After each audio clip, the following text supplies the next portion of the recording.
Os Mensageiros. Segundo livro da coleção A Vida no Mundo Espiritual, ditado pelo espírito André Luiz e psicografado pelo médium brasileiro Francisco Cândido Xavier. Capítulo 49. Máquina Divina. Não se passaram muitos minutos e estávamos ao lado do agonizante, cuja situação preocupava o clínico espiritual.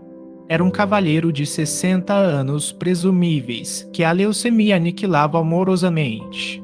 Há muitos dias se encontra em coma, explicou o facultativo, mas temos necessidade de mais forte auxílio magnético para facilitar o desprendimento.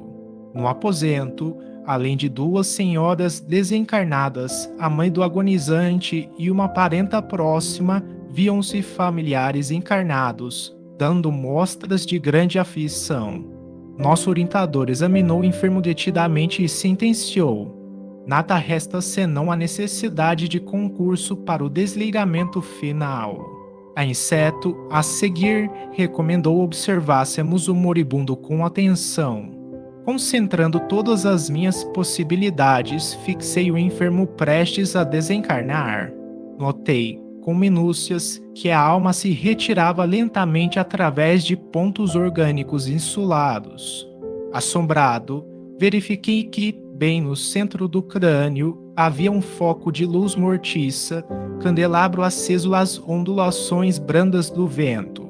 Enchia toda a região encefálica, despertando-me profunda admiração.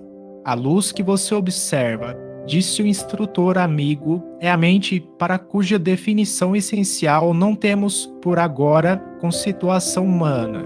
Notando minha estranheza, Aniceto colocou-me a destra na fronte, transmitindo-me vigoroso influxo magnético, e acentuou: repare a máquina divina do homem, o tabernáculo sagrado que o Senhor permitiu se formasse na terra para a sublime habitação temporária do Espírito. Agora, Andrei, não está você diante de uma demonstração anatômica da ciência terrestre examinando carne morta e músculos enrijecidos. Observe agora. O olho mortal não poderá contemplar o que se encontra à sua vista neste instante. O microscópio é ainda pobre, não obstante representar uma nobre conquista para a limitada visão humana. A cooperação magnética do querido mentor modificara a cena e fui compelido a concentrar todas as minhas energias, a fim de não inutilizar a observação pelo golpe do espanto. A luz mental, embora fosca, tornara-se mais nítida e o corpo do moribundo agigantou-se, oferecendo um espetáculo surpreendente aos olhos ansiosos. Parecia-me o corpo, agora, maravilhosa usina nos mais íntimos detalhes. O quadro científico era simplesmente estupefativo. Identificava, em grandes proporções, os 9 sistemas de órgãos da máquina humana, o arcabouço ósseo, a musculatura, a circulação sanguínea, o aparelho de purificação do sangue consubstanciado nos pulmões e nos rins, o sistema linfático, o maquinismo digestivo, o sistema nervoso, as glândulas hormonais e os órgãos dos sentidos. Tal revelação histológica era diferente de tudo o que eu poderia sonhar nos meus trabalhos de medicina. A circulação do sangue semelhava-se a movimento de canais vitalizadores daquele pequeno mundo de ossos, carne, água e resíduos. Milhões de organismos microscópicos iam e vinham na corrente empobrecida de glóbulos vermelhos. Presenciava a passagem de formas esquisitas à maneira de minúsculas embarcações carregadas de bactérias mortíferas. Elementos maiores da flora microbiana transformavam-se em pequeninos barcos hospedando feras minúsculas às centenas. Invadiam todos os núcleos organizados. Os órgãos, como os pulmões, o fígado e os rins, estavam sendo assaltados irremediavelmente por incalculável quantidade de sabotadores infinitesimais. E à medida que se consolidavam os micróbios invasores em determinadas regiões celulares, alguma coisa se destacava lentamente da zona atacada, como se um molde sempre novo fosse expulso da forma gasta e envelhecida, reconhecendo eu, desse modo, que a desencarnação se operava através de processo parcial, facultando-me lações preciosas. Reparei que algumas glândulas faziam um desesperado esforço para enviar aos centros invadidos determinadas porções de hormônios, que eram incontinentemente absorvidos pelos elementos letais. O plasma sanguíneo figurava-se líquido estranho e gangrenoso. Pela excessiva movimentação da onda mental, observei que o moribundo tentava readquirir a direção dos fenômenos orgânicos, mas em vão. Todos os complexos celulares atritavam entre si e as bactérias pareciam gozar o direito de multiplicação crescente e festiva. Está vendo a máquina divina, formada pelo molde espiritual preexistente? Perguntou Aniceto, compreendendo minha profunda admiração. O corpo do homem encarnado é um tabernáculo e uma bênção. Nesta hecatombe angustiosa de uma existência, pode você reparar que todos os movimentos do corpo estão subordinados à administração da mente.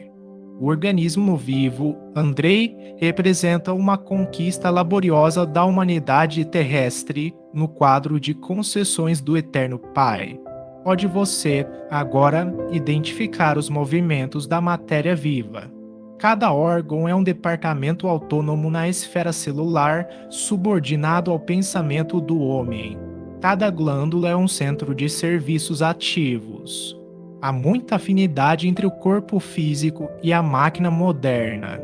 São ambos impulsionados pela carga de combustível, com a diferença de que no homem a combustão química obedece ao senso espiritual que dirige a vida organizada. É na mente que temos o governo dessa usina maravilhosa. Não possuímos aí tão somente o caráter, a razão, a memória, a direção, o equilíbrio, o entendimento, mas também o controle de todos os fenômenos da expressão corpórea, a sede mental e, consequentemente, do cérebro. Temos todos os registros de distribuição dos princípios vitais aos núcleos celulares, inclusive a água e o açúcar. Os centros metabólicos são grandes oficinas de trabalho incessante. A mente humana, ainda que indefinível pela conceituação científica limitada, na Terra é o centro de toda manifestação vital no planeta. Cada órgão, cada glândula, meu amigo, integra o quadro de serviço da máquina sublime construída no molde sutil do corpo espiritual preexistente e, por isso mesmo, chegará o tempo em que a ciência reconhecerá qualquer abuso do homem como ofensa causada a si mesmo. A usina humana é repositório de forças elétricas de alto teor construtivo ou destrutivo. Cada célula é minúsculo motor, trabalhando ao impulso mental.